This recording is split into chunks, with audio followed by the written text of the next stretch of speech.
Assalamualaikum warahmatullahi wabarakatuh. Alhamdulillah wassalatu wassalamu ala Rasulillah wa ala alihi wa ashabihi wa man wala ma ba'du. Kaum muslimin dan muslimat peserta grup Dirasat Islamiyah yang semoga senantiasa dirahmati Allah Subhanahu wa taala. Masih bersama tema zihar. Al-muallif Al-Imam Busuja lebih lanjut menjelaskan tentang perincian kafarat, tebusan yang harus dibayar sang suami. Wal kafaratu, dan kafarat perbuatan zihar kalau ternyata sang suami menjilat kembali ludahnya dan mempertahankan rumah tangganya. Walaupun itu adalah sebetulnya pilihan yang terbaik dibanding dia menceraikan. Tetapi ketika dia memilih pilihan yang terbaik, yaitu mempertahankan istrinya, ini sebagai bukti nyata bahwa dia telah berdusta, sehingga dia telah memikul dosa besar. Maka dia harus membayar kafarat. Dia harus menghapuskan, dia membersihkan jiwanya dari dosa zihar ini. Dan kafarat itu, kata al-muallif, berupa idqu raqabatin mu'minah, memerdekakan budak yang mukminah, yang beriman. Kalau dia memerdekakan budak yang kafir, maka dalam mazhab Imam Syafi'i tidak cukup, tidak sah.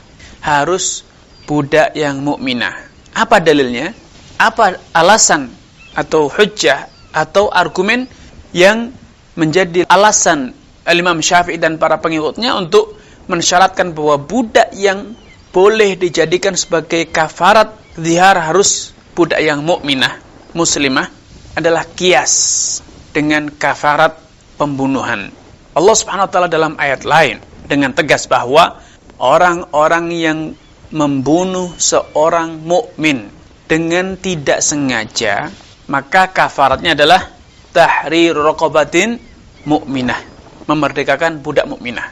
Maka kemudian Imam Syafi'i menganalogikan kafarat dalam zihar dengan kafarat pada kafarat pembunuhan tanpa disengaja.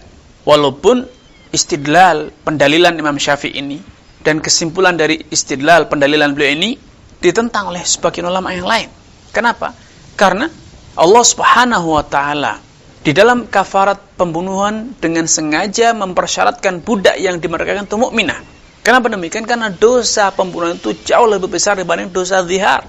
Sedangkan Allah Subhanahu wa taala sebagaimana dijelaskan oleh para ahli fikih, lebih senang bila suami mempertahankan rumah tangganya. Karena itu tidak relevan, tidak tepat bila dianalogikan kafarat zihar dengan kafarat pembunuhan.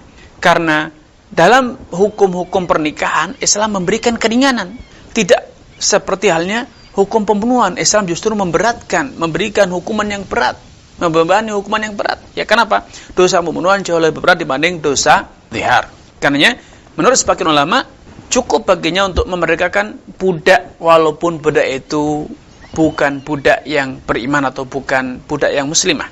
Dan secara tinjauan dalil, pendapat kalau ini cukup kuat. Ya. Kemudian, beliau memberikan kriteria salimatin minal uyub al-mudirrah bil amali wal kasb.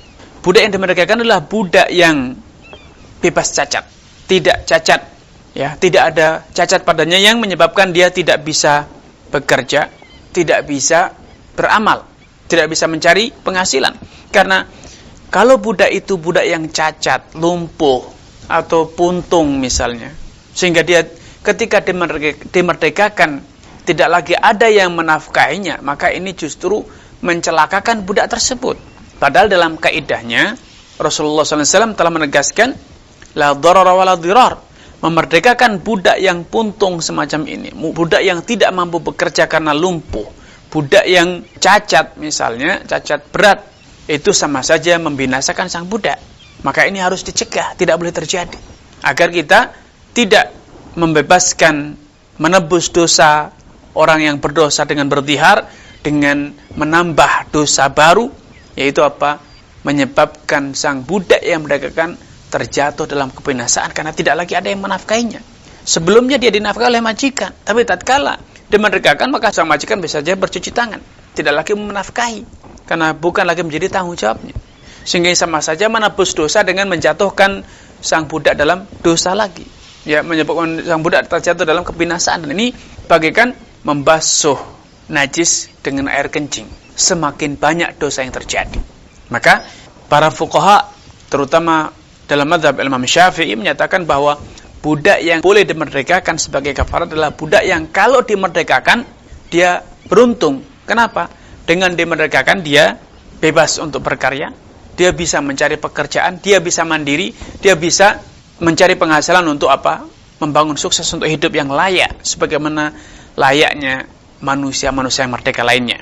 Kemudian masalah ini, masalah yang kedua itu budak yang dibenarkan betul-betul harus budak yang bebas cacat. Ini juga termasuk permasalahan yang diperselisihkan di kalangan para ulama. Kenapa? Karena dalil dalam surat Mujadilah juga bersifat mutlak. Fatahriru raqabatin min qabl an yatamassa. Dia wajib memerdekakan budak sebelum kemudian keduanya boleh untuk saling bercampur kembali. Dalam ayat ini Allah tidak menyebutkan kriteria budak. Maka sebagian ulama terutama yang berafiliasi kepada mazhab Zahiri, mereka berpegangan dengan ayat ini secara tekstual, bahwa ayatnya berkata budak apapun wujudnya, selama dia itu budak maka boleh dimerdekakan, walaupun budak itu puntung, cacat, lumpuh, bahkan mungkin dalam kondisi sakaratul maut, selama dia masih hidup, maka ketika dimerdekakan maka telah memenuhi kriteria memerdekakan budak. Tetapi Imam Syafi'i berusaha mengkompromikan ayat ini dengan sabda Nabi sallallahu alaihi wasallam, la dharar wa la dhirar. Tidak boleh kita dengan sengaja mencelakakan orang ataupun membalas perbuatan orang dengan yang lebih berat. Nah, kalau kita yang berniat baik untuk menebus dosa orang yang zihar, menyerupakan istri dengan orang tuanya, dengan ibunya, namun ternyata upaya membersihkan dosa ini membuka pintu dosa lain, yaitu menyebabkan sang budak yang semula dinafkahi, semula dirawat, justru sekarang terlantar dan bisa jadi binasa. Maka ini sama saja membasuh dosa dengan membuka pintu dosa yang lebih besar tentunya. Kenapa? Karena dengan dimerdekakan berarti dia tidak ada lagi yang merawatnya.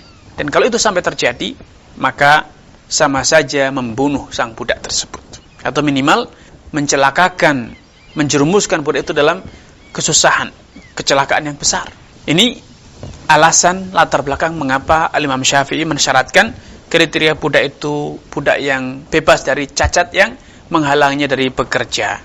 Ini yang bisa kami sampaikan pada kesempatan yang berbahagia ini. Kurang lebihnya saya mohon maaf. Billahi taufiq wal hidayah. Wassalamualaikum warahmatullahi wabarakatuh.